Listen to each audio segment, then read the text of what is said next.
going on, gang? Getting some documentation here. We might be consulting the 1987 mid-year book. So I got that one on hand because somebody threatened me with throttle body questions.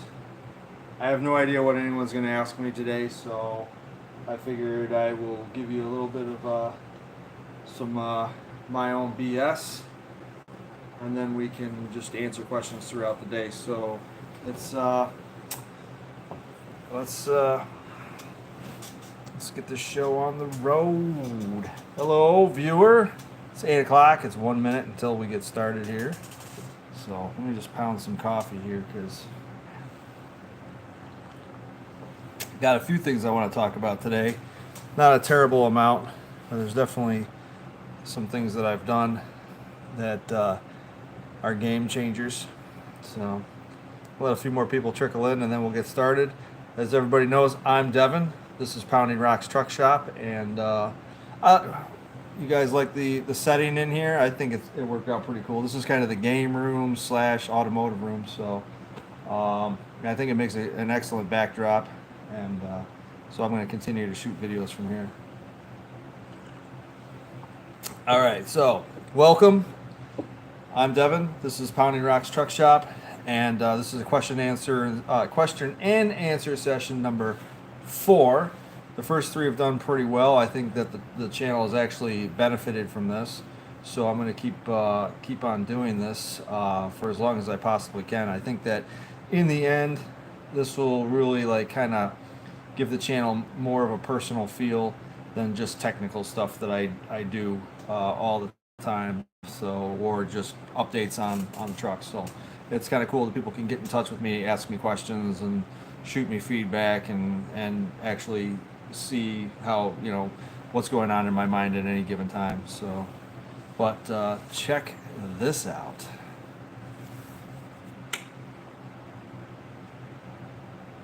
Currently have no viewers, so I guess we'll just wait. Anyways, here's what I want to talk about. Updates to the arsenal, to the fleet. I bought a 2004 Nissan Xterra last Saturday. It's got 190,000 miles on it. It's a XE model, automatic, and it's a pretty cool truck. I got it for a pretty decent price, I think. The body's actually in really, really good shape. I think that I might take some Scotch-Brite pad to the rockers and just kind of, it looks like it's just starting to surface rust. So I'll take some Scotch-Brite pads to the rocker panels and then spray them with some kind of bed liner or something like that. But the doors aren't rusted. The actual inside rocker panels are not rusted. So that's good. The frame doesn't look bad. I mean, the brake lines in the rear look a little crusty. So my plans are to replace them, both sides. I don't think any of the lines actually running underneath the truck are going to be a problem, but you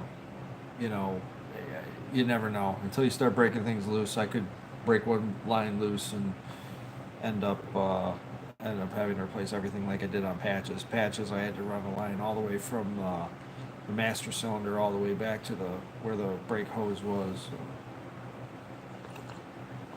Wow. So, yeah.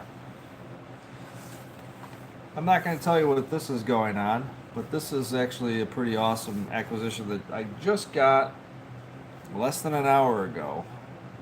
And the young lady that cut this for me, there's actually 2 of them, her name is Mary, and she does really good work. She's done a bunch of graphics for me now, and she seems to be my go-to because she'll work with you. She's reasonable in pricing, and this is really how she makes her living. So it's cool to have the ability to keep business local.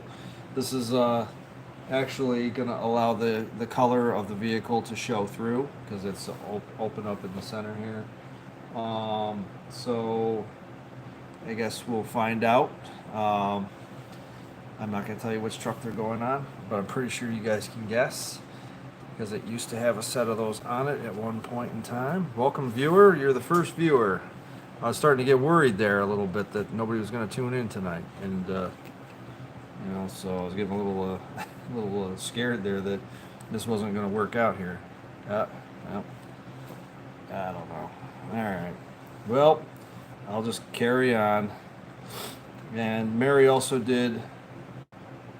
If anybody knows anything about this situation, I would check this hashtag. It'll absolutely make you infuriated, and it'll make you sad for humanity as a whole. And I strongly recommend that everybody go and support this movement, because as soon as I read this story, as soon as I heard what went on, I was absolutely disgusted. So those are going on multiple vehicles. As a dog guy, this story absolutely broke my heart. So please, whatever you can do, support the movement. Show your support, sign the petition, and let's get these monsters, the demons that did this horrible act to this poor dog. Let's get them caught and prosecuted, and let their fates be as just what they are, because it's terrible. It's a terrible story, and it's been on my mind all week, and it really kind of inspired me to step up a little bit my own game, which is part of the reason why I bought the Xterra in the first place. Was that you all anybody that tuned into the last Q&A or was watched for a while knows that I have two dogs, and one is named Jet, the other one is named Benny. And Jet's pretty easygoing. He's a laid back dog. He's probably like 6 or 7 years old. No one's really gonna know he was adopted, and they're never honest on his paperwork. But I assume that he's 6 or 7 years old. He's totally chill. He travels really nice, so I can put him in my commuter car and drive him around and not worry about him tearing up the leather, eating the stick shift, just doing any of that crazy stuff. And then I have Benny, who I adopted last year, or rescued last year, and he's 2, and he can be a complete and total nutter, and he doesn't travel very easily at all. He, as a matter of fact, Mary was just over here dropping off this stuff for me, and the entire time that she was here, he was humping her leg, and he would not stop. And so it's like one of those things where he's really come a long way from when I first got him, but he's still got a long way to go, and I'm not putting him in the commuter car. So this Xterra is nice, but it's not nice enough that I can't have dogs in it. And the poor dogs have been like in the house ever since I got rid of my Sienna that I had last year. And the Sienna was perfect because you can just put the dogs in there, put their water bowls in there, put all their supplies in there, and then just go. And just, wherever I went, I would take them creek walking. We took Jet down to Taconic Falls outside of Ithaca, and he went on a nice long creek walk and all this stuff. And it was a very handy vehicle to have in the fleet. And unfortunately, at that time, I was doing an 80-mile-a-day commute, and the Sienna had 250,000 miles on it, and half of the commute was on the thruway at 75 miles an hour plus, and then the Sienna just wasn't having it. So it started falling apart rather quickly. I made a judgment call, and I traded it in, and I did pretty good on the trade. I actually made money on it, a lot of money on it, but it was one of those things where it's like, damn, I don't have anything I can put the dogs in anymore. So I've been waiting and strategically shopping. And on Marketplace, this 2004 Xterra came up. I texted the guy. He seemed pretty cool. We went back and forth a little bit on what the truck was about. And so I gave him some money to hold on to it. I gave him 10% of the cost of the truck. I said, I'll come down next weekend if you can, let me test drive it and take a look at it. So I went down there. It has a few needs, but they're not anything that's going to be detrimental to the truck. I mean, the frame's not really rusty at all. It needed a sway bar link in the rear, which I did yesterday, so that's all taken care of.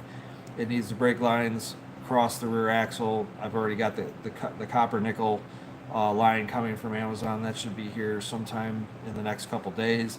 And I'll just run 2 new lines across the axle. And it needed a muffler because they originally bought, if you go on Rock Auto, you can buy just the muffler with just the ends on it, and then you have to plumb the rest of it into the system, or you can buy the whole. Uh, thanks, Mal. um, or you can buy the whole muffler system with the tailpipe and all that stuff. So what they did is they bought just a muffler, and then they used flex pipe for the entire rest of the exhaust system. So, and the flex pipe is too big, so it's not even really like on. So, it's quiet, and it will pass inspection on Saturday. But I'm not going to continue driving it with that. I'm gonna actually. I bought the correct muffler, and it came in the other day. And as you can tell, we have a barking dog already, Mr. Noisy over there. He must hear things from another dimension because I don't hear anything, and he's over there barking his brains out. So, but yeah, so the Xterra is going to be the dogmobile, and as you know, like because of this situation, I decided that I was going to try my hand at doing freedom rides, which is rescuing. Well, being a transport person for dogs that have been rescued from bad situations or being sprung from kill shelters or various other situations as they arise. So once the truck is up and running, I will be reaching out to, making my services known that I could go and pick up a dog in Boston and bring it to, Buffalo or whatever, And but in the meantime, that truck is dedicated to just taking, over the winter I can pick up parts and go to junkyards, continue, I don't have to put dirty wheels and dirty stuff in my Subaru. And then I can also take the dogs wherever, whenever. With four-wheel drive, nothing's really stopping me. So I hope you guys and ladies brought some questions. Otherwise, I'll just continue to yap. As long as everybody's still entertained by what I got to say. I took Green Truck today to work. It was the first time that I drove it seriously after doing the additional 1-inch lowering in the rear. So the truck was on 2-inch blocks. It's now on 3-inch blocks. And I drove it, and it looks awesome. Man, it looks so awesome. I was parked in a row of big trucks at work because everybody drives a big old Ford F-150, Duramax this and Cummins that. So you got all these big trucks, and then right in the middle of the row is my little tiny green truck, like just looking like miniature compared to everything else. And it looks awesome. It definitely looks awesome. It is very rough on the back. And maybe it was just that road, because that road is pretty destroyed. We have a lot of, and I hope this, don't flag me for this, but we do have a lot of Mennonites around here. And it's a good thing, because Mennonites are very hardworking people, and they make excellent, they're excellent farmers. They're excellent at a lot of things that they do, because that's their livelihood. That's how they survive. They have to be good at what they do, and they do a lot of old school American work, like blacksmithing and building wagon wheels and stuff like that. But one of the contingencies of being a Mennonite and of being a Mennonite farmer, and this is different degrees of being a Mennonite, most of the Mennonite farms around here, all the tractors that they do use, they take the rubber tires off and they weld and make metal wheels. So every tractor's like got a big metal, wheel frame, and then they weld the slots, like the ag treads, to them. And so they're driving around on metal wheels all day, and it just tears the roads up when they go, because like every farm, they got to transport equipment everywhere. And so like if they say they're taking stuff to their produce stand on whatever street, they'll have their trailer, they'll load up all their produce that they're going to sell at that fruit stand or food stand, and then they take the tractor and they drive there. And that's what you do. That's how they make money and everything like that. So, but in the as a byproduct, the roads are especially that road is very bad. So the whole time that I'm driving green, I'm just like, oh man, my back is just feeling something unmerciful here because it's just like there is no give in that truck whatsoever anymore. With the Monomax shocks and the and being lowered as much as it is with the thicker front torsion bars, the sway away torsion bars, man, that's like just it really just it was pounding. I'm sure that any other road, like when I drove it from Justin's house here after I got done lowering it, drove like a dream. I was like, man, this is awesome. This just it handles great. It feels smooth. I don't feel anything. But that road that I take to work, man, it's trashed. All the tractors running up and down it with their metal wheels just tear that road up, and green truck just was not having it. Just it was not a happy camper. And I think my back was less happy. So Mel, if you're still watching, yeah, I could use a back rub at some point, please, and thank you. All right, so that's that. So green is working good. I went down to the junkyard on Saturday, or two different junkyards actually, while we were going down to get that Xterra, and the one down here south of me has like 20 Xterras and Frontiers there. So I'm actually going back there this Saturday to pick up a new set of wheels for this Xterra. The 16-inch wheels are nice. They're in good shape, and we have them here in Delaware too. I assume Amster, or Amanster. I'm assuming that you're talking about Mennonites, not just Xterras. But yeah, they're great people. My job requires me to go to various farms and basically account manage all these farms for because I work for a John Deere dealer, and Mennonites really prefer their John Deeres. They love their John Deeres. So there's just so many out there with every. I mean, they still got John Deeres from the 50s out there working in the fields and stuff like that. It's crazy. And you'll see the kids are out there doing it too. You'll see like one farm I went to on Saturday or Friday. He had to be like between 8 to 10 years old. 8 to 10 years old, driving an excavator. Just got done fixing it too. So he was in the shop fixing it, and he was backing it out. He was taking it back out in the field. The parents are out in the field working. The parents are working. There's no other people at the shop. It's just him. And hello, the line that goes from the charcoal canister to the front of the engine is full of little balls. Any suggestion? Little balls, huh? Like the rubber is breaking down, and it's just plugging the line.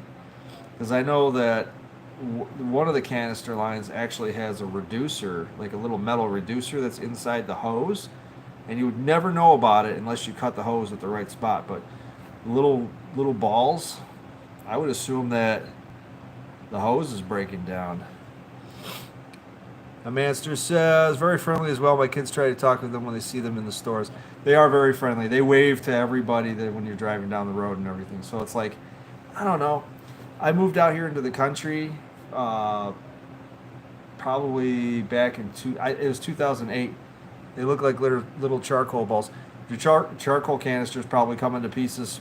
I would look into that, and then just because there's a filter in the bottom of that charcoal canister that may be like totally just disintegrating on you. You may want to look into checking that out and making sure that that's not getting sucked up into the system, because nobody knows that there's a filter in that thing. It's like a paper filter at the bottom of the thing, depending on what year it is. I mean, if it's pre-96, it's going to be under the hood. It's going to have a paper filter of some kind on the bottom of it, and that's probably disintegrating and getting sucked up into the lines. That, or the charcoal itself is getting pulled up into the lines. But yeah, so going back, I moved down into this area back in 2008, and I lived on the other side of the lake from where I am now, and I didn't see a lot of Mennonites over there. But moving over here where I am now, I'm in a very heavily populated farming area,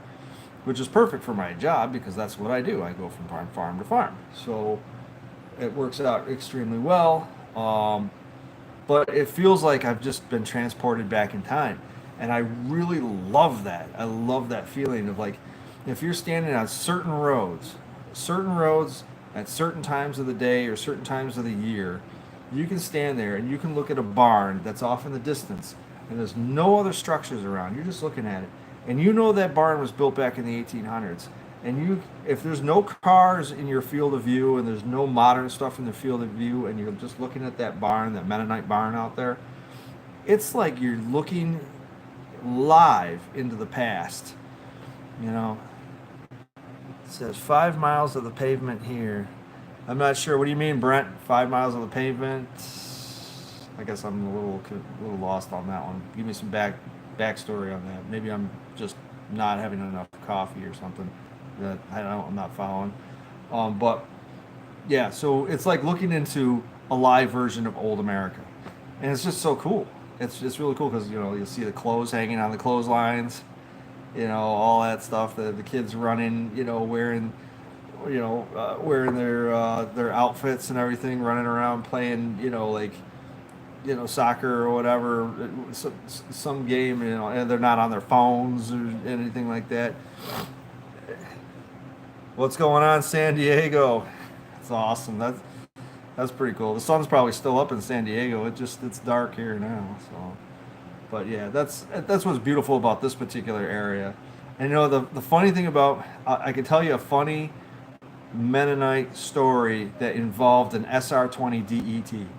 This is a great story though. My buddy Justin, yep, man, I figured the sun would be up. So a bunch of years ago, my buddy Justin bought a Suzuki Sidekick, pulled that 80 horsepower motor out, and then imported an SR20 DET with the 5-speed transmission, and we shoehorned that into this Suzuki Sidekick. And we were test driving it. We were driving it around, his neighborhood up there, which is about 10 minutes away from this house here. And we're just getting on it, and you can hear the blow off valve going off, and this thing's just screaming bloody murder going down the road. And we came up this one road, and it was like a little bit of an incline. And when we came over the incline, there was a tractor with a flatbed trailer behind it, and it had a whole bunch of Mennonite workers sitting on the edge of this trailer. They were all getting transported into the field on this trailer.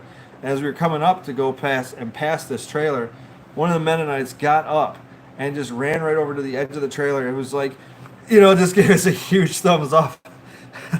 It's like, that's awesome, dude. Your Suzuki has just been Mennonite approved. So, and they love loud stuff too. Every time I drive by with green truck, I always get waves, and they like, everybody wants to see what's coming down the road, and it's like they drop what they're doing to see what's going on down the road. And then they all wave, and then I'm just like, you know what? The world's a better place when people can do that kind of stuff and everybody's friendly like that. I don't know. I just going off on a tangent there. So Andrew Brown says, "Hey mate, really enjoy your videos. My 97 D21 has 360K on it. Just redid the timing chain, burns oil. Looking to know what kind of cleaners and additives you can do for oil burning."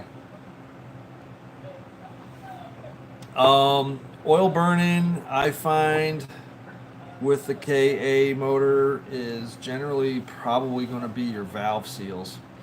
Not really known for oil getting past the rings unless it's really badly worn. But the valve seals, this day and age right now, and I'm sure on the green truck it's the same thing, because I noticed the green truck was puffing a little oil, puffing a little smoke today when I was trying to put it back in the barn. Those valve seals are just, the rubber is just disintegrated by now. And it's probably totally worth it to do a valve seal job. I don't know what additives I would put in to keep it from doing that. I don't really believe in the engine restore in a bottle kind of thing, and I certainly don't care for stop leaks, because those just decimate engines really badly. I mean, it's just like, you'll find coolant passages blocked, oil passages blocked. It's almost like it does too good of a job. And then you're going to run into oiling problems, which the KA24 engines already got oiling problems to begin with, which is why the rocker arms always go bad on it. Which is funny story about that. Somebody on Instagram actually didn't know that they were following me, the YouTube me, until I mentioned that I was going to be on the channel tonight doing a live video, and he said he just got done watching the rocker arm videos because guess what? He's got rocker arm noise just like all those KAs. My buddy Dylan, he just emailed me and said that he's got a bad tick coming from his. He's got a 94, and it's an extended cab. I've posted pictures of it.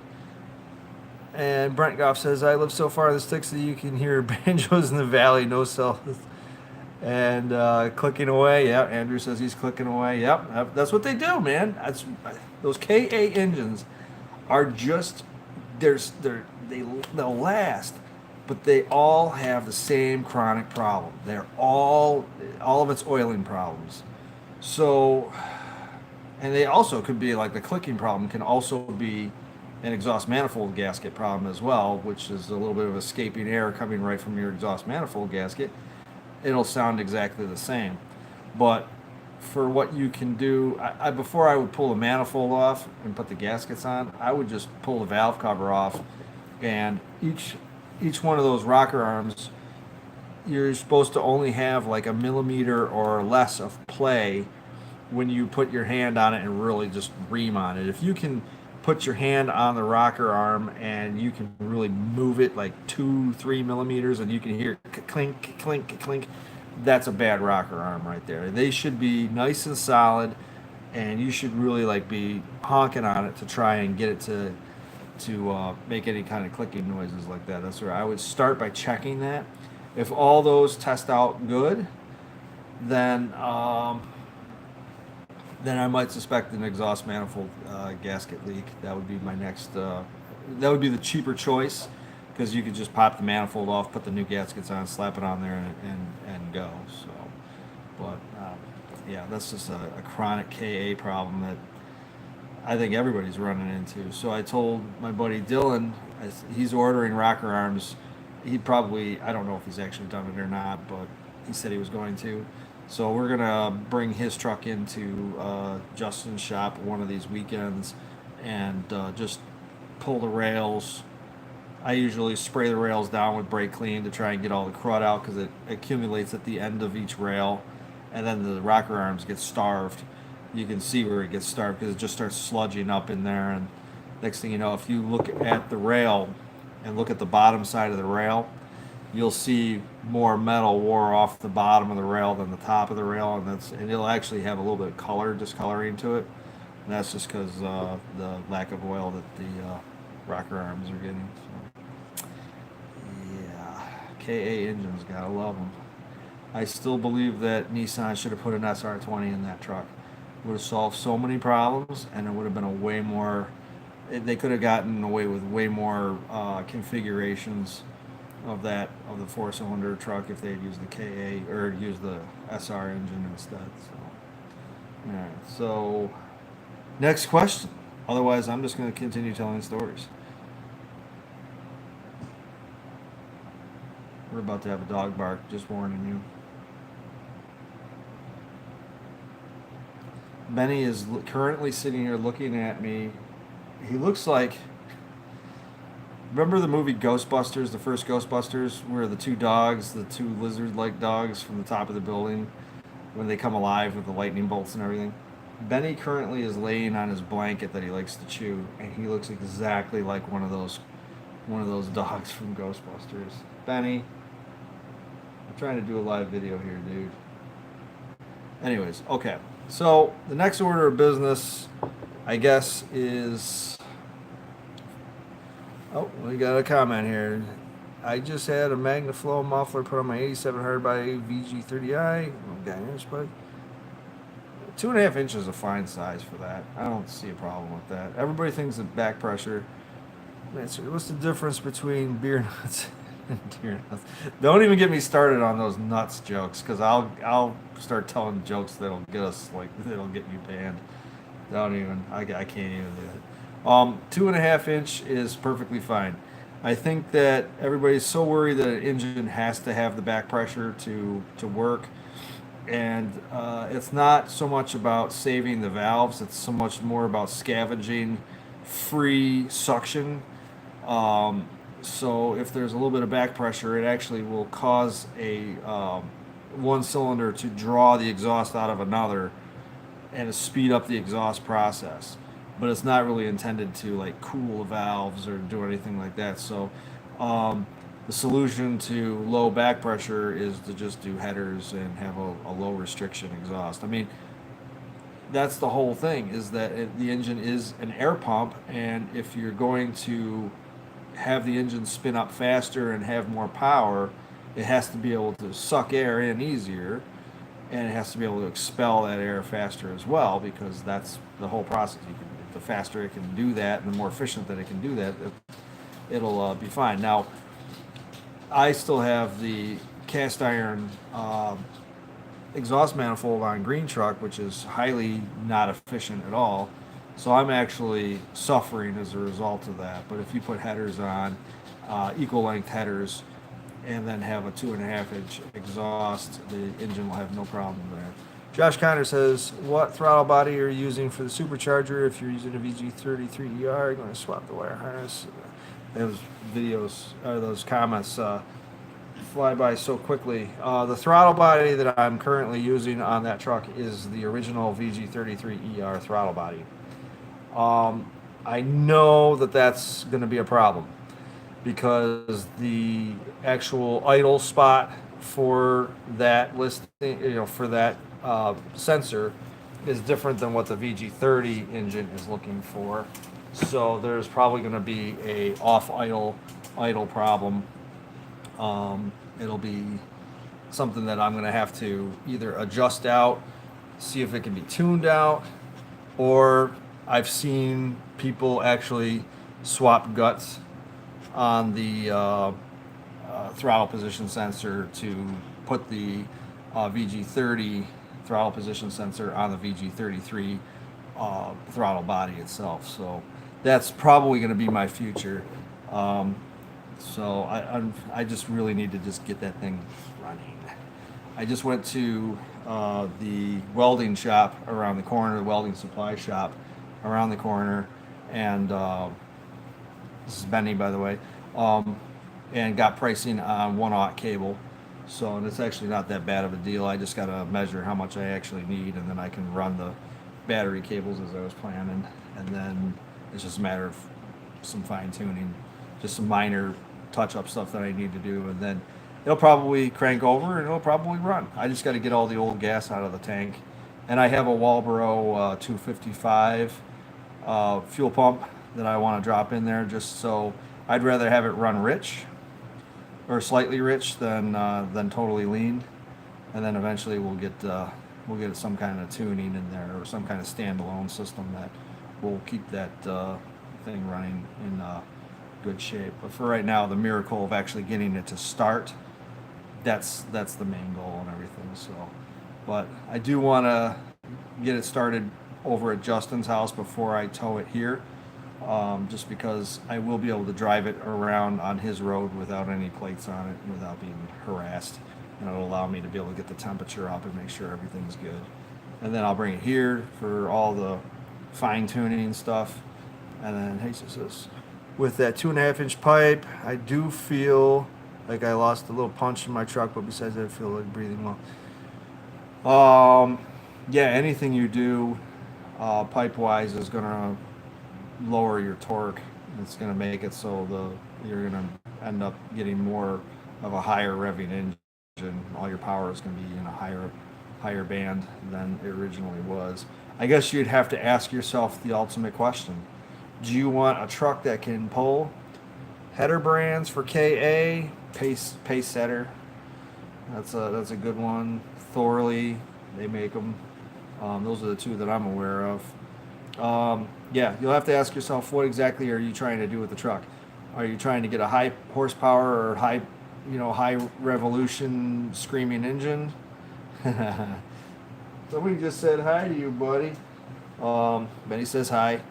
Or are you looking for something that's got pulling capability, that's more of a low RPM, high pulling power engine? I mean, that will determine what direction you go with that. I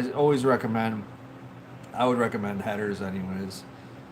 Header brands, do I suggest? Well, Unfortunately, I started out with Thorley's for the Double Dare project, but those turned out to be uh, in rougher shape than I thought. One was good, the other one had holes in it, and it was in a spot where we wouldn't be able to get a welder in to be able to weld it, and even if we did, it probably wouldn't hold.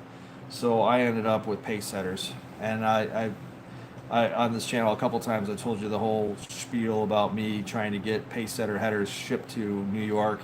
If you're in a CARB compliant state, which is the California Air Research Board, if you're in a CARB compliant state, you might want to have a backup plan for getting your headers to you, because no company is going to ship headers directly to you if you were in a CARB compliant state. Ask me how I know. But I got to thank my buddy Rob down in Tennessee, I think it was. I think he's in Tennessee. I had them shipped to him, and then he turned them around and shipped them to me. So it had to go the ass backwards way, but we got them. So that's one big middle finger to New York State, and I'm excited. So that's the brand that I went with. And honestly, the fitment was good. If you need part numbers, I've got them somewhere. I can always post them.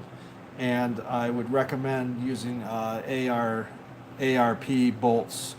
And I've got the dimensions and the part numbers for those as well, because it's a specific depth that you need to go with. And, and those actually worked out really, really well. And also, I chased the thread holes in there. What's your take on the tuner industry? California just banned tunes on stock O to be. I think California is out of control. Honestly, I think that if you go back into the days of where movies inspired, where life inspired movies like Hollywood Nights and stuff like that, I think that era is needs as much help as it can get.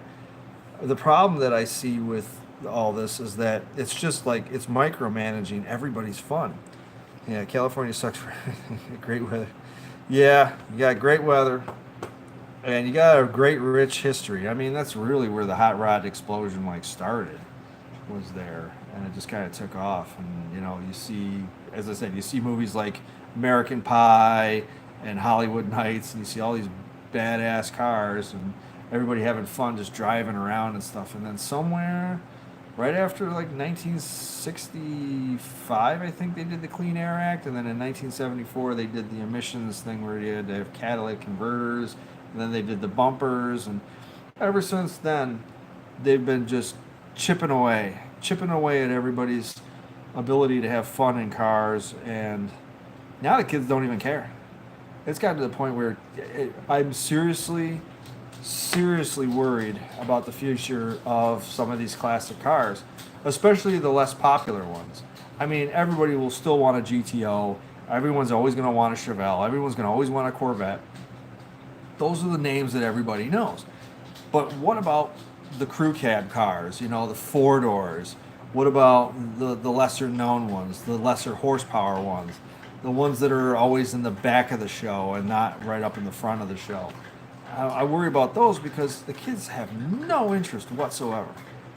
They really don't. And I don't even see the interest that we had even, I'll rewind back to 2002, 2003.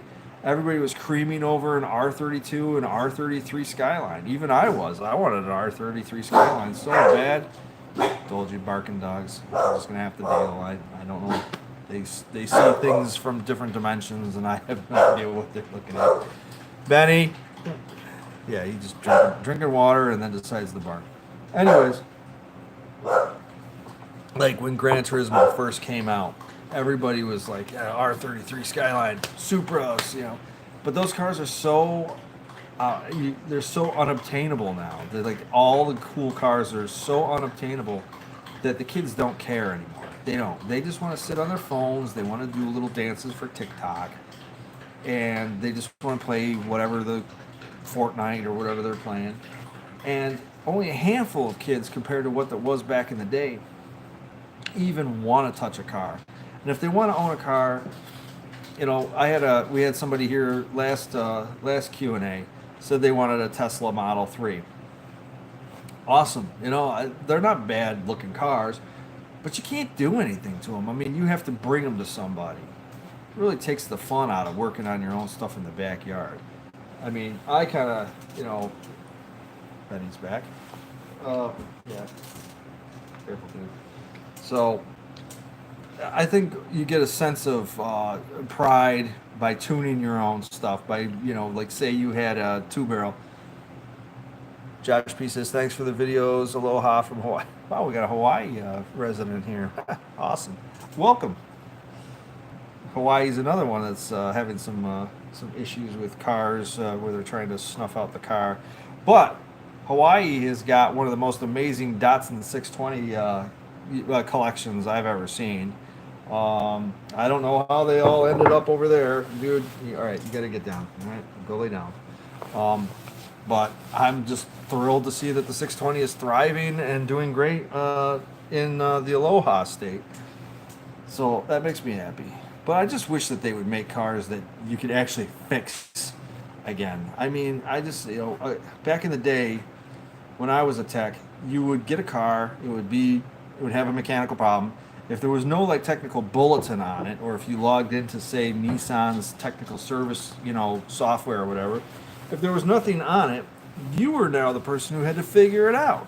So they'd be like, well, you gotta take out the transmission, you gotta disassemble this, and once you figure it out, you send your findings to Nissan Technical, and Nissan Technical would put a bulletin out based on your findings.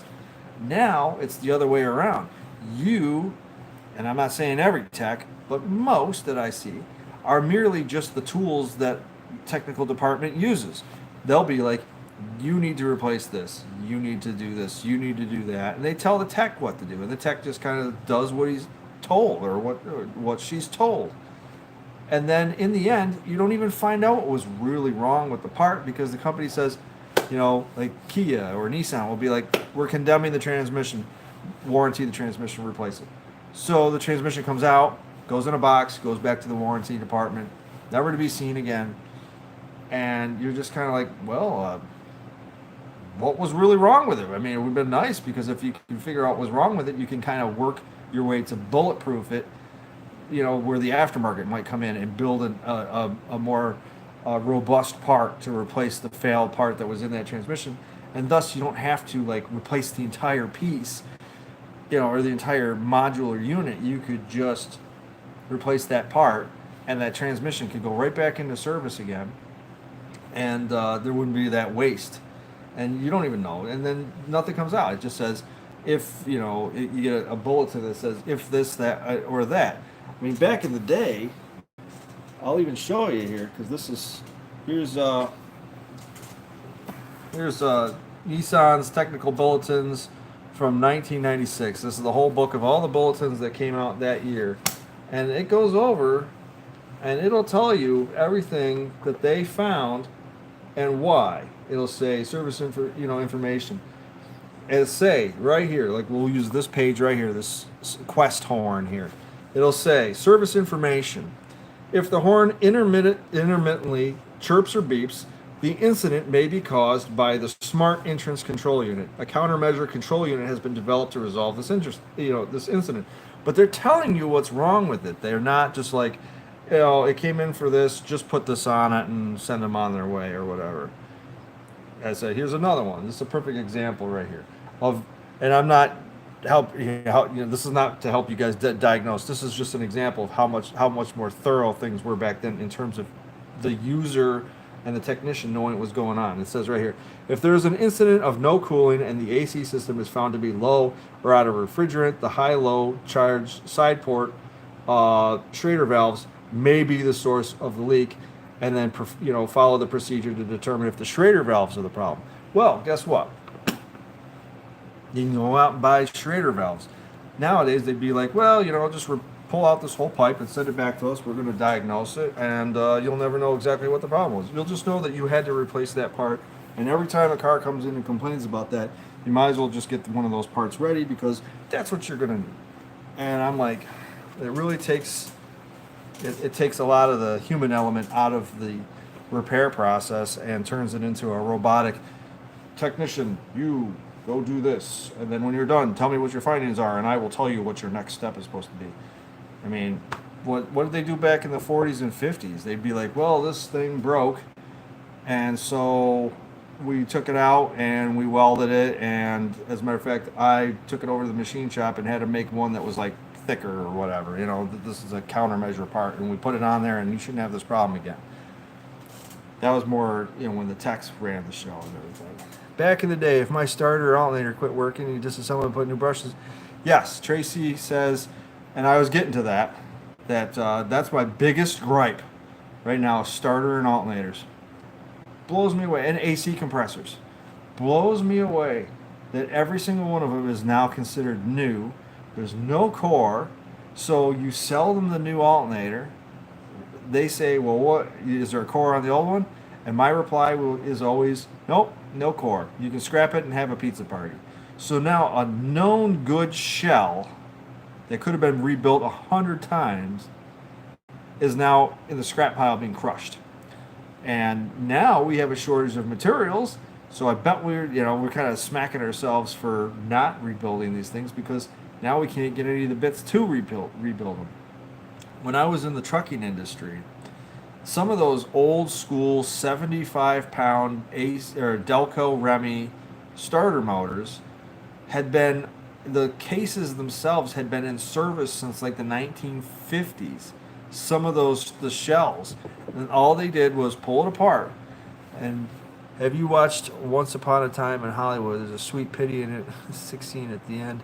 I have not watched that movie yet. It's on my to-do list, but I really so busy with everything that I do, sitting down and taking the time to actually physically watch movies my time comes as a premium when it comes to that stuff. But so back to the starters, these Delco Remy shells have been in service since like the 1950s, been rebuilt probably 100 times and put back into service because the brushes go bad, the field coil goes bad. Put a new one in, sandblast the case, paint it, put it in a box, ship it. It's back out in the field.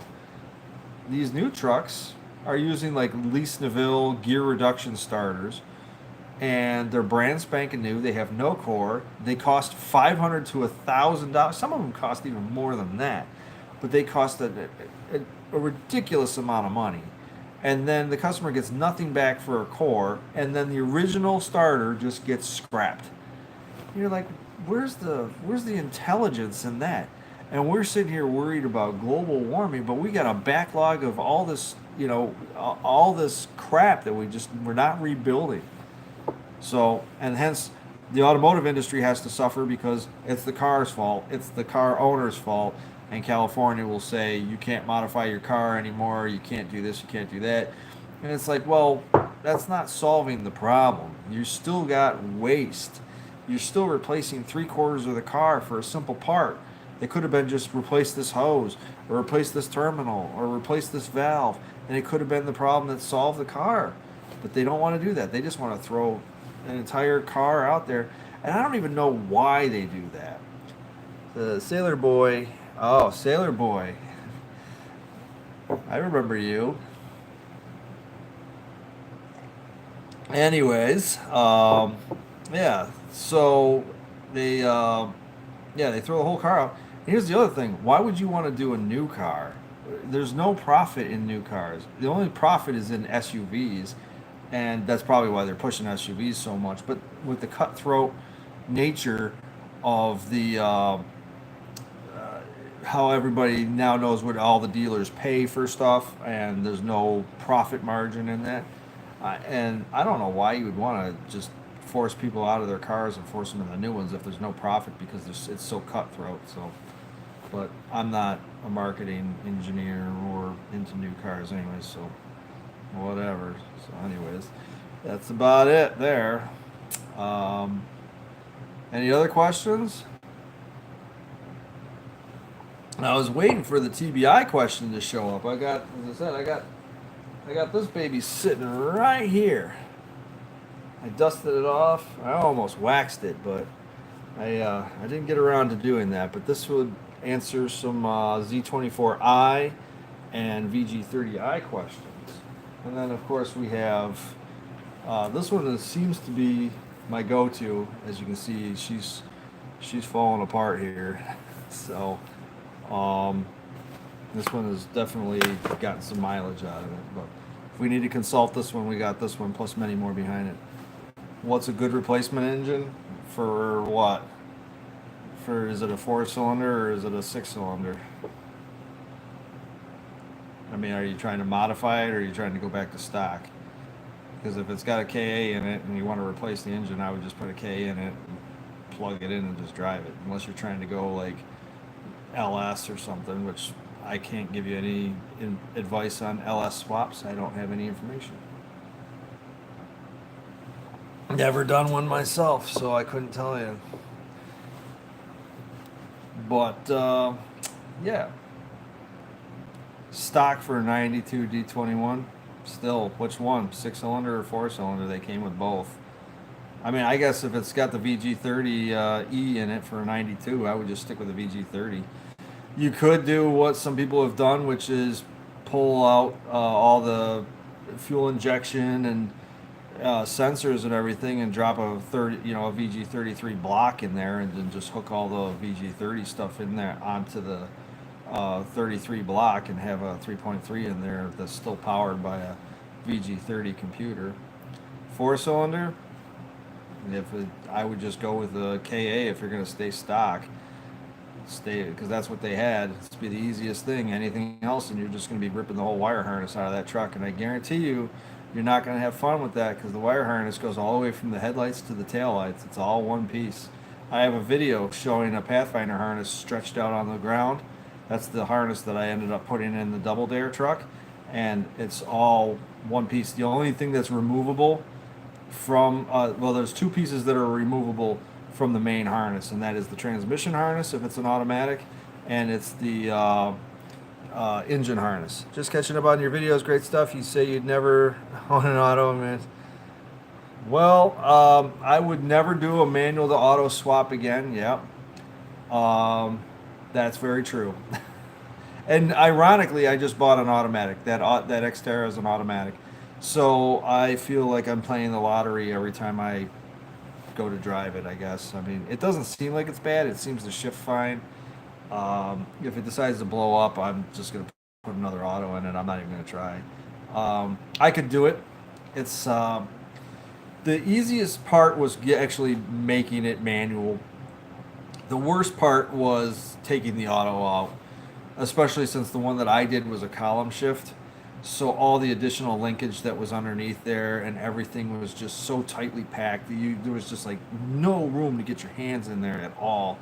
That the picture of me flipping off the automatic transmission once I got it out and had it on the ground, I couldn't scrap that thing fast enough.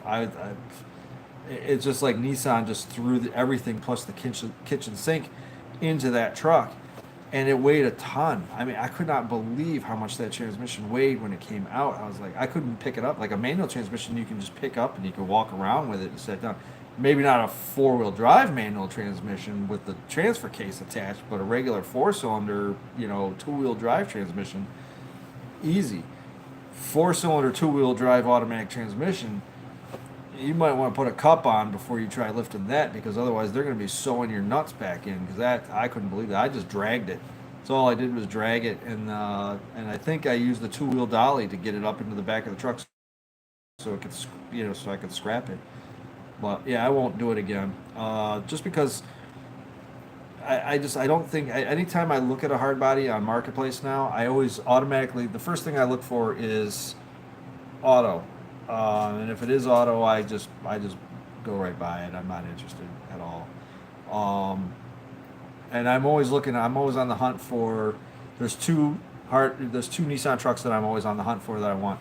I want a 96, 97 2-wheel drive regular cab in that copper, like the 350Z copper, the factory copper color. I would love to have one of those, because those were like, I think 97 was the only year you could get it. And so that's a 1-year only color, and I love that color. It's like a sunset orange or a burnt orange. I'd love to have one of those. I always look for those. Automatic. I'm always like, man, what a waste. And then the second one that I want is, if it was another Nissan truck, 2001 Nissan Frontier regular cab. It's the only year that Nissan put the newer front face on it, the newer Frontier face on it, and still had a regular cab. Because in 2002, the regular cab was dropped. It was no, you can only get King Cab 4-cylinder, and then you had the four-wheel drives, which was Crew Cab and King Cab, and they were all V6s. But for 1 year and 1 year only, 2001, the Frontier could be had with the newer front fascia on it and still be a regular cab. Every time I see them, column shift automatic. Damn. So I strike out. I actually saw one in the junkyard last weekend. It was exactly the way I wanted it. It even had a 5-speed, but it was a rotted out pile of garbage, and it was sitting in the junkyard. So not in my future. So I was not 100% thrilled that this Xterra was automatic, but for the mileage that it has on it, I wouldn't want to put a clutch in it either, because whoever had it before me did use it as a truck. He was telling me all the stuff that he was towing with it that it shouldn't be towing, and I'm like, great. You know, you always should be careful of vehicles that have tow balls on the back of them, especially if they're automatics. If you see a tow ball on the back of it and it's automatic, you may want to check it out a little further. And I felt pretty confident looking at the thing. It's not terrible. So yeah, they will. Yeah, sewing your nuts back in. That's what happened to me. I had to have it done, and it was not a fun experience, especially the first 2 weeks after surgery. Holy moly, man! That was bad. And the worst part is one of my funniest friends came over and was telling me jokes after my surgery. And I thought I was gonna split one of my freaking stitches because I'm laughing over here, and I felt like I felt like I was gonna explode down there. And yeah, that was a game changer. I think that's when I had a hernia. That's when I seriously became an old man. Then, because I was like, I can't pick that up. Like, no, I can't pick that up. And I'm looking for a young 25-year-old. I'm like, can you pick this up and put it in the do this? So that's when I realized I was an old man at that point. I was like, oh man. Now just wait till give me another 20 years and I'll be in a wheelchair asking a 25-year-old to do the shit that I've been asking myself to do. Yeah, that's wild. But yeah, so hopefully that answers your question why I will not do another automatic swap. I will help you any step of the way that you want, though. Are those your nuts over where? Anywhere in here? Nah, my nuts are right where they're supposed to be. They're functioning fine. I just don't use them to pick up transmissions anymore. So, yeah, I'll help you any step of the way with the transmission swap. There's a lot of information I can help you with, and it's easier to do with the automatic and leaving the automatic computer in. Everybody thinks that they have to swap the wire harness over and add a clutch switch. You can do that.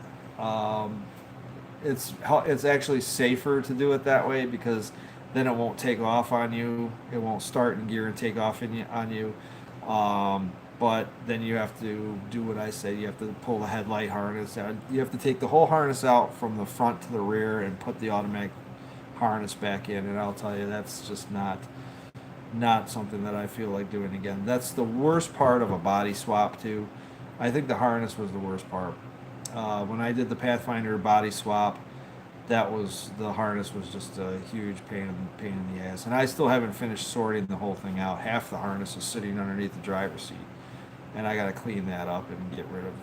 There's a ton of plugs that you don't need, because the cab stops right behind the seat. You don't have rear doors. You don't have a rear wiper. You don't have a rear defroster. You don't have rear power locks anymore. You don't have a rear dome light. You don't have any of that stuff, or rear speakers. So all that stuff can be,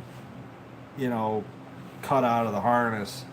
And at the time that I was doing it, I got the main bulk of it in the cab and cut a lot of it out. But then I moved on to the next project because I wanted to get the engine in the truck. So I kind of skipped steps and got the engine and transmission into the truck, and then I could carry on.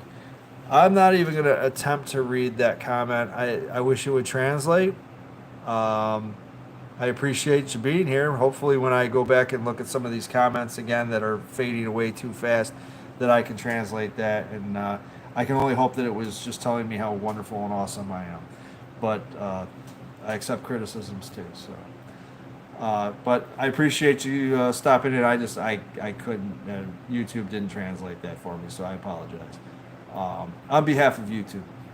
So, anyways, I got a lot of viewers in here right now. Check this out. And if anybody is interested in contacting the person that did these, just let me know. Um, she's cut me a bunch of graphics so far, and I asked her to cut me these so you can actually see the color of the truck through the stickers. I'm not sure exactly when I'm going to get these on the truck, but they are coming soon. So she cut me 2 of these, and I think she did an awesome job. I just told her what I wanted. She sent me a couple test, pictures, and then I, told her more about what I wanted. She got these, and she even dropped them off, which is awesome. Sailor Boy, I would look at your door jamb switch. If it comes on with just a light, your door jamb switch is probably all foobarred. Enough years, the rubber will just deteriorate, and then they'll just have the plastic piece out, and then the water gets in it, and then the switch itself is just, it's, if you open the door, it's in the bottom corner of the door. So you replaced the switch already. Wiring problem then. There's got to be something, a broken wire or a broken terminal in the connector somewhere. I would pin it. I would do a continuity check using a multimeter and see what's going on. So I would check and see if you, with the door open and the switch unplugged, I would check and see if you got continuity between the 2 points on where that wire goes. And if you do, then there's something else going on. If you don't, and you press the switch and nothing happens, then it's definitely a wiring problem. If you already replaced the switch, though, it's got to be in the wiring. I would try that and see, because there's got to be a backed out connector somewhere, or a terminal that's corroded enough that's not allowing to happen. That's probably inside the door jamb, inside the B pillar. There's got to be some kind of situation going on in there with that. So. Had 2 hernias. Sheepdog says he had 2 hernias last year. Congratulations. I bet you can tell us how unfun those things are. Mine was actually down in my intestines. So it's funny. Here's some personal stuff. It looks like so I got the scar down there from the surgery, which is probably about yay big and probably about yay wide. So it looks like somebody stabbed me right in the intestines down there. And then a few inches away from that, when I was a kid, and I was young, I was probably maybe 3-4 years old, some kids told me to ride my bicycle down this really steep hill, and I was just fresh off of training wheels, I think, and I went down the hill and I crashed into a fence, and the fence actually ripped my leg open, and so I had to have that stitched up. So I've got another scar. Message me. I don't have her business card on. Actually, you know what? I do have her business card. Hold on. I gotta reach in my drawers here. I do believe I have a business card here that will tell you who did this sticker. I hope she doesn't mind me blowing her up here. She's great. She does a good job with these things, and this is the company right here. So I'm going to put this right on the screen, jot this information down. See if I can get it to focus a little bit better here. Vinyl Graphics by Mary. Contact her. I wish I could get a better picture of this thing. There's the email right there. Jot that down. I wish there was a little bit more in focus. Let's try it like that. Okay, so if you got that, if you couldn't get that, then hit me up in comments and I will post that down below and everything like that. She also did, and I did this at the beginning of the video, she did these stickers for me, which are going on the trucks and everything. I don't know if anybody has been following this story. This is the most tragic dog story that I have heard in my entire life. It's absolutely awful, and I am supporting the cause. It's actually enough to make me mad enough um, that I have to do something about it. Sheepdog says, "What about the drive shaft? If you're switching from manual, the drive shafts are different. They're different from the carrier bearing forward. The carrier bearing back to the diff are the same. So to get my project going, before I had the custom one-piece drive shaft made, I actually I bought a drive shaft cheap that had a bad U-joint in the back and had a bad carrier bearing, and I actually removed the front section of that drive shaft, and I removed the front section of the automatic drive shaft and just swapped front sections and put it back in the truck. That got me running enough until the U-joint and then my drive shaft blew up, and then I took that drive shaft completely out and had Fleet Pride make me a one-piece drive shaft with greasable U-joints. But to get yourself running so you can at least drive and test it and make sure that you're good and maybe get a few months out of it, I would just swap the front halves of the drive shafts with a manual transmission one, because from the transmission to the carrier bearing is the same length on the automatic as it is the length of the drive shaft from the carrier bearing back to the differential is the same length and the same splines and everything like that. It's the front half that you have to worry about. So if you can come across a front half, break it loose, put it on your front half of your automatic drive shaft, and you can cobble it together. That's how I did it, and it worked for a while until the rear U-joint went, and since it was a non-serviceable U-joint on those, because at the time the truck still had its HF axle in it. I hadn't put an HG axle underneath it yet, so it had non-serviceable U-joints. I knew that I was going to be swapping the engine or swapping the diff to the HG diff anyways, so I had the drive shaft made with that in mind. So now I've got replaceable and greasable U-joints in that drive shaft, and actually that drive shaft is still sitting in the red truck right now as that truck awaits its final fate. I have decided that I'm going to part the truck out and just put all the parts back into my inventory. And because green truck is now an inch lower in the rear with the 3-inch blocks, I can now use a one-piece drive shaft without having it hit the cross member. So I'm just going to slap 2 new U-joints in that drive shaft, put them in green, and then swap green to the 411 gears. So it'll have 411 gears with one-piece drive shaft, and I think that truck will be a little bit fun. I think it'll be a little bit, it'll definitely be more fun than a stock one for sure, with still using a stock engine and everything. So before I get totally crazy, but that truck, now that it's 1 inch lower in the rear, it's a very bouncy, very stiff ride, which I still don't trust the taller blocks for like an autocross type setup, but for driving it down the road, it does fine. It handles really good for just day-to-day driving. But as we said earlier in the video, when we first got started, the road that I take to work is a very highly traveled farm road with a lot of Mennonite farmers using that road, and they use metal wheels with metal tread to transport up and down that road all the time, and it just tears that road up. So going down the road in the green truck was just like, I could feel my spine compressing. So, but it was too good of a day not to do it. I don't drive that truck very often. I've probably put maybe 250 miles on that truck this year. The weather's just been so awful. We've gotten we're 350% above normal rainfall. For all you California people that are like negative 1,000% below regular rainfall, I'm sorry. I was thinking about opening up a business of just catching rainwater in a barrel and then just shipping it to California and then just charging for rainwater, because we don't need any more here. We've gotten so much rainwater that we're actually 2 weeks ahead of harvest season for apples, corn, and potatoes and stuff like that. Everything's like way ahead, and that's actually, it's funny. that you don't really think anything about it. You're like, 2 weeks, what is that?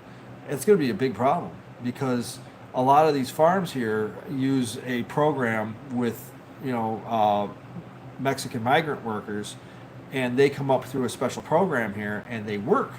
So when the farmers here knew that they were going to be 2 weeks ahead, they contacted their work teams down in Mexico, and they're not ready to transport. They're not ready to come work up here. So there's going to be a labor shortage just on that front because everybody's so far ahead because of all the rain that we're going to have a problem. I mean, like cabbage crops got decimated this year. I mean, they don't like that much water.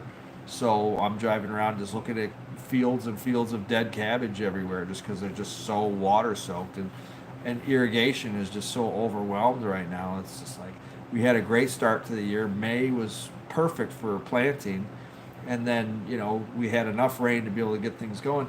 Some of the farmers south of me actually have perfect crops. They've got the bean crops look good, the corn crops look great. They're happy with the results. But some of the farmers north of me, and especially the fruit farmers way north of me, we're gonna have some problems. We're gonna have some problems this year. They're scrambling, and I just, as my position as a territory outside rep and manager, of that territory, all I can do is make myself even more available to these farmers, parts wise and support wise. And I'm telling them, I'm really pounding the pavement here. So if you guys run into a problem, machine goes down or something you need, don't hesitate. I will make whatever I can make happen. So it's just because it's so crucial, and you don't really think much of it, but that can really lead to some serious problems around here if you're going to have food problems. Even though it's feeder corn, that's how they feed the cattle, and if you got, if the cattle can't get fed or whatever, the stuff's bad and the cattle can't eat it or whatever, then you have a meat shortage, and it's like once the snowball starts going down the hill, it starts getting bigger and bigger and bigger, and I'm like looking at it from my perspective. I'm like, well, I'm not the actual farmer, but I'm a support system for them. They can use my services to help them get their job done. So making myself more available to do that, hopefully it makes a difference. Hopefully it helps. It would be my own way of trying to help the system rather than sit down and just claim unemployment all day long or whatever. So I'm sorry, I'm completely off topic here. The Xterra, I'm looking forward to that thing. I've never actually owned an SUV before in my life. I was telling my neighbor that today. I've never owned an SUV. And I did own a 2002 Frontier. I had a '02 Frontier King Cab Silver 4-wheel drive. It was a beautiful truck. Beautiful truck. I painted the fender flares black. It had black Crazy 8s on it with 31s. It was an awesome truck. I did a lot of off-roading with that thing. And then I ran into some problems. I fixed them as best I could. And then gas prices went to like $4 a gallon. And I was driving 80 miles a day to work. And I had just started my job at that time. So we're talking 2011, 2012. And I couldn't afford to drive a truck anymore. It was like $120 in fuel every week. And I'm like, my God, I can't afford that. So sadly, I ended up trading that truck and getting a Nissan Versa, which is probably the most mundane car I've ever owned in my entire life. But it did the job. It got 40 miles to the gallon. But now I've got the silver.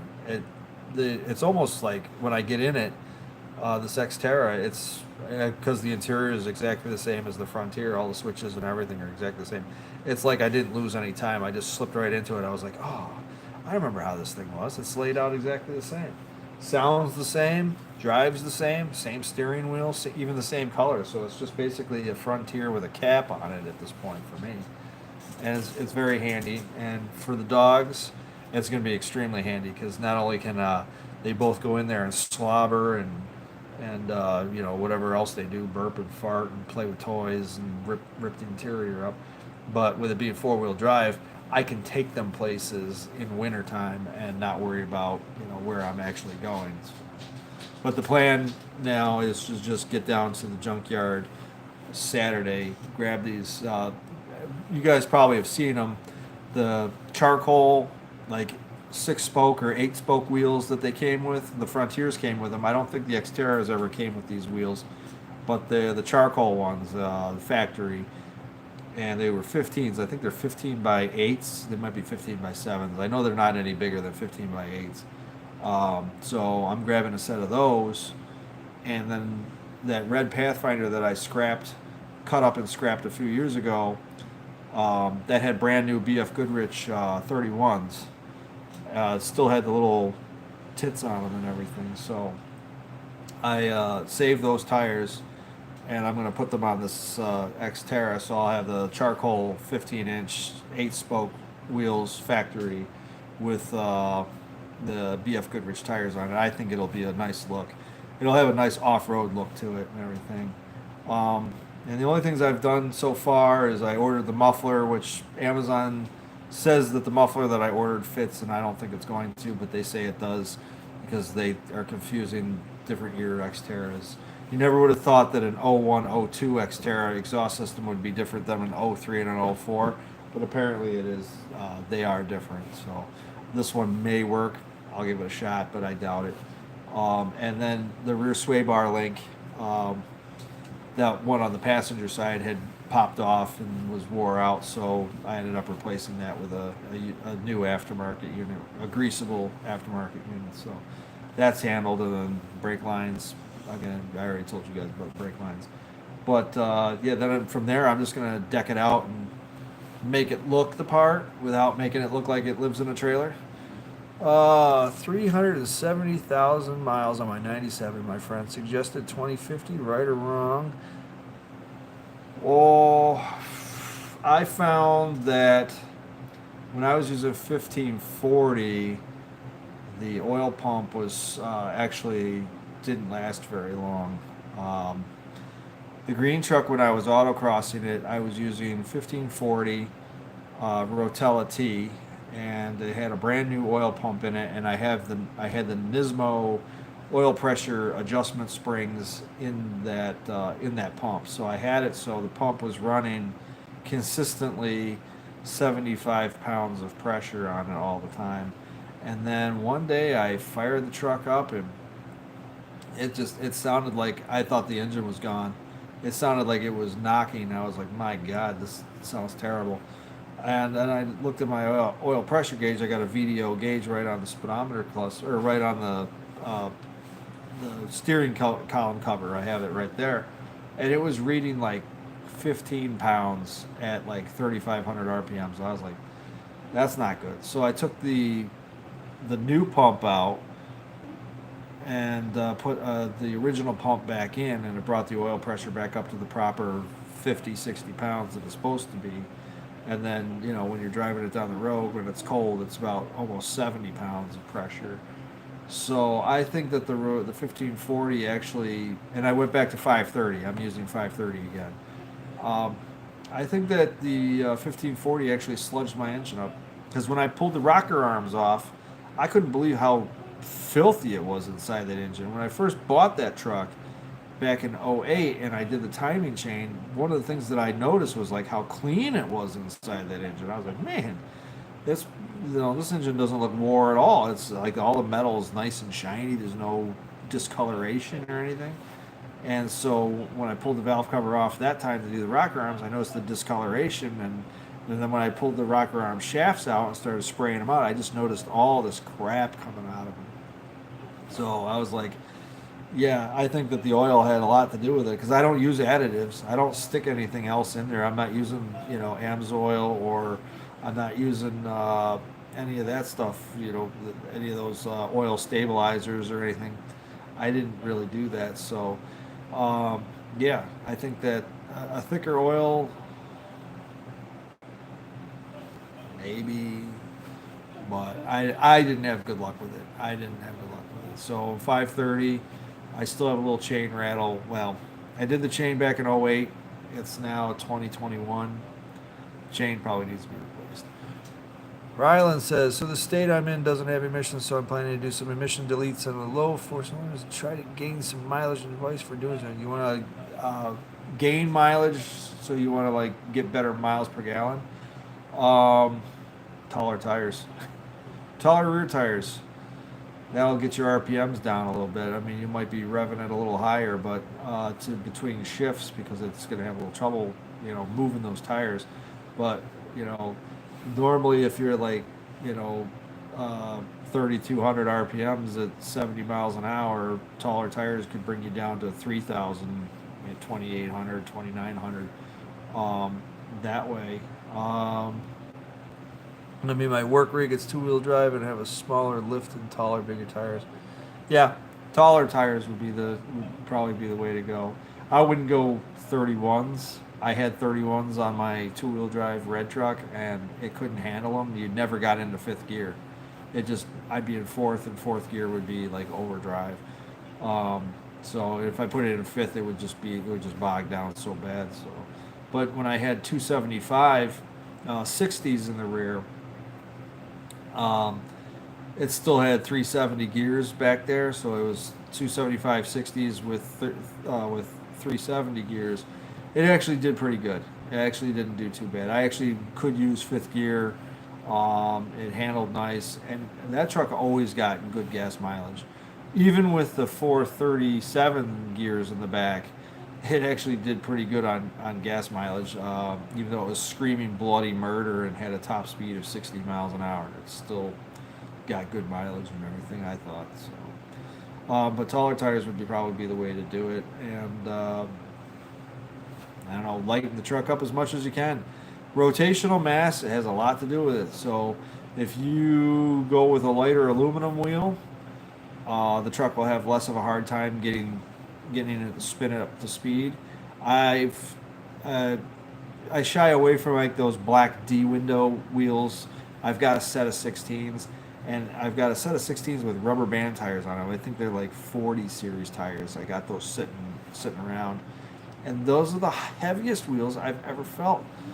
Sheepdog says mine is missing the cat and the muffler is shot. No emissions here in New Jersey either. Got to get a pipe made for manifold and muffler.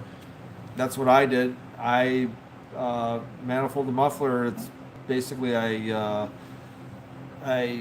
cut the pipe just close to the transmission, just underneath the driver's seat. We put the 2-inch bullet muffler on the truck. Welded it. It's like an 18-inch. Somebody asked me what the dimensions were of the bullet muffler on the green truck, but yeah, I think it's about 18-inch. Your truck gets 15 miles a gallon. Yeah, that's terrible. That's a 4-cylinder. You're getting 15 miles a gallon out of a 4-cylinder, or 15 miles a gallon out of a 6. Because I can understand a 6-cylinder doing that, but not the 4, unless the timing's way off. I mean, you may want to double check the timing and make sure that it's not like the timing chain, or make sure the distributor is not off a tooth or anything like that, because that could be a major cause for low performance like that. Those trucks, even in their crappiest form, they still will get like 20 miles to the gallon, 21 miles to the gallon in that area. You know, red truck still got 20 miles to the gallon with the setup that it was in.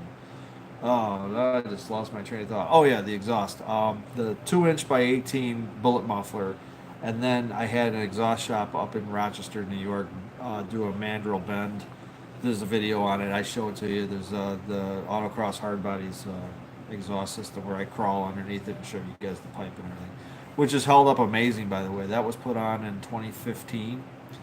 2015. It's 2021, so it's 6 years.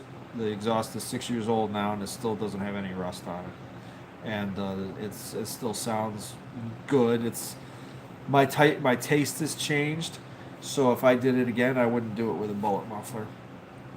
I'd get like a Dynamax turbo muffler, and just put that on there for a lower, subtler guttural sound, because the green truck going down the road it sounds like an airplane trying to land on somebody's side street or whatever. It's pretty loud. It's silly. I'm kind of shocked, and I'm going to knock on the counter here real lightly, that I haven't been pulled over for the exhaust on that truck. I've been pulled over for the exhaust in the red truck, which was basically a straight cherry bomb dumping right onto the ground. And it's funny, I got pulled over. They used the exhaust as an excuse to pull me over, but they were actually looking for somebody else. and they use the muffler as an excuse to pull me over. They're like, blah blah blah blah blah, and loud exhaust, and then they looked at my ID and they're like, yeah, you're not who we're looking for. So they just gave me my ID back and let me go. I'm like, okay. I mean, no parking brake, no exhaust, no emissions. The truck's rusted and just, like if you touch it, it just flakes rust on the ground. But I'm okay with not getting a ticket today. I'm perfectly fine with that. So carry on, officers. I hope you find who you're looking for, which I think they did. It was some crazy guy or doing something. I don't know idea. People are nuts these days. I'm like, I have no idea what to think of humanity anymore. I want to like humanity. I really want to give it the fair shake that it might have deserved at one time. But when I see stories like this story, if you guys go and read this story and it doesn't boggle your mind, I will be extremely disappointed because this story right here is what made me decide that I need to build a spaceship or something like that. Ryland says 4-cylinder, but it's 270,000 and not amazing condition, so I would not be surprised. It's quite a bit. Start with a tune-up. Put a timing light on it. See where it's at. I mean, it should be at 5 or 10 degrees before top dead center at idle. If it's not, and you can't get it to be close to that by turning the distributor. If you turn the distributor all the way to the right and you're still not anywhere near where you're supposed to be, or all the way to the left and it's not anywhere where it's supposed to be, that's a true indicator that the distributor is off a tooth, and you're going to have to have fun with that. Get some gaskets for the oil pump because you're going to have to pull that whole setup out, turn it a tooth, put it back in, and hope you get it right, and just keep trying until you get it right. But it'll run like a raped ape if you get the timing right on the distributor. You'll definitely notice a difference. Otherwise, either you've got a massive or a bunch. Here's something you might want to look into. Now that I think about it, if you've never done your vacuum hoses, every vacuum hose on that truck right now, if they're the original, every single one of them is leaking. I'll just tell you that. The rubber over time has degraded, and if you take a vacuum hose and you fold it over on itself, you'll see all the cracks. And you take that and multiply that across the entire vacuum line, and then take that and multiply it across every vacuum line that's underneath that engine, that's on that engine. I bet you're getting a shit ton of unmetered air in there. And so since it's not going past the mass airflow sensor, it's not getting read. Mass airflow sensor is reading the O2, or the computer's reading the O2 sensor and saying, man, you're running super lean. I'm just going to keep dumping fuel in there. And so it just keeps dumping fuel in there. And next thing you know, you're getting 15 miles to the gallon because the computer has no idea that there's a whole crap load of unmetered air running through that engine right now. One of the best things I ever did to any of my engines was replace hose by hose, one at a time. I bought a spool of 5/32 valve vacuum line. Just take a pair of cutters, remove one line, match it up, cut it the new line to the exact same length, and put it right back where you got it from. Move on to the next line and just do it one at a time. Just keep replacing each line until you're done. And there's some underneath the plenum, there's some above the plenum, there's some running behind the head, there's some running across the front of the head. Do every single one of those, and I guarantee you the performance of that engine is going to be way better. I guarantee you that if those lines are original, yeah. So yeah, he says that the vacuum line and fuel dumping situation, all it takes, and you could even hook up a vacuum gauge to your engine, and I strongly recommend getting a vacuum gauge. I have one permanently mounted in the green truck. I just, because it's fun to watch. It's just, but it's handy. It'll tell you when your timing is off, and it'll tell you that your vacuum is low, because you should have at idle, you should have about 21 inches of mercury, and the needle should not be bouncing. The needle should be steady at 21 millimeters of mercury, or 21 inches of mercury at idle. If it's lower than that, you got either a timing issue or you've got a vacuum leak of some kind. if you're running the engine and you see the vacuum gauge go down and down and down and down as you're revving the engine up, that could signal a blocked exhaust, like a clogged cat or a pinched pipe or something like that. So a vacuum gauge, if you sit there and there, you can go right online and a vacuum gauge where you would hook it up. I would just, first off, it's going to be the gauge. The gauge itself, it's going to have. I want to keep mine on the quiet side of stockish muffler. That's fine. I would go with a turbo muffler. It'll actually sound good and it won't be terribly loud. Dynamax, I think, is the one that makes it. So you got the vacuum gauge. You're going to have a hose, and then you're going to want to get a T, like a vacuum T. And then what you do is you pull one vacuum line off, and you got to make sure it's below the throttle plate. You don't want to do a vacuum line that's above the throttle plate. You want it below the throttle plate, because when the throttle's closed, when you're off idle, you'll get maximum vacuum below that, so you can actually read the actual vacuum. So you pull off the hose. I usually will use the fuel. You can pull it right off the fuel pressure regulator because it's right there in the front of the engine. Pull that hose right off the top of it. Slide the hose that's on the gauge onto it, and then put the hose from the regulator back onto the gauge. So now it's just teed into the fuel pressure regulator, and then just hold that gauge and run the engine at idle, and you'll see the needle. You'll see what the needle's doing.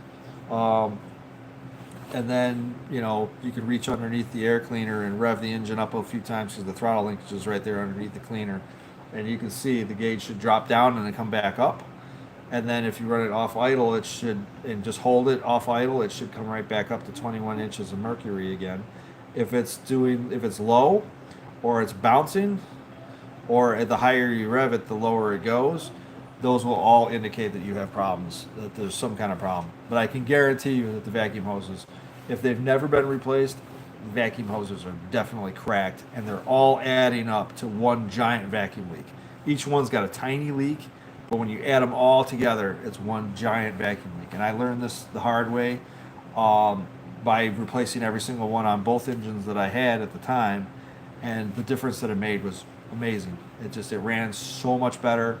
It was a smoother running engine, and it got better mileage, and I just felt that it felt very healthy. So, yeah, so I hope that works for you. No problem. I appreciate being able to help you out with that. So hopefully that works out.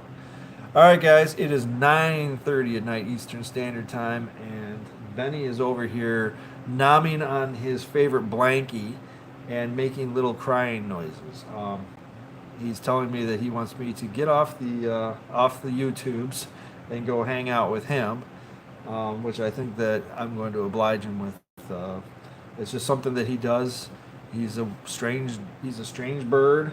I think that he was taken from his mom way too early because people want to have their puppies when they're still small, and so, but they are very traumatized if you take them from their mom too much, and they don't learn certain things. So, yeah, no problem, Rylan. I hope that it works out for you. If you have any other questions, just hit me up. So, in the dog world, I would never take my dog before he was ready, or he or she was ready to leave her parents. It's just, he's got PTSD, dog PTSD now. And so he nurses his blanket, he cries, it's unreal.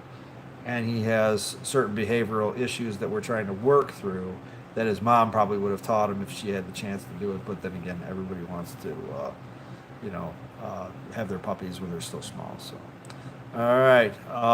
Yeah, I want to thank everybody for tuning in. Definitely a lot more viewers on this one, and that's awesome. It seems to be gaining some traction, so we'll do this again next Thursday at 8 p.m. Eastern Standard Time.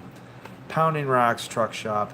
If anybody has any questions between now and then, either email me or save them and throw them at me in the live feed. I will try and have some awesome updates the next time we tune in. You guys take it easy, and like, share, and subscribe. Take it easy now. Thanks again. Bye, guys.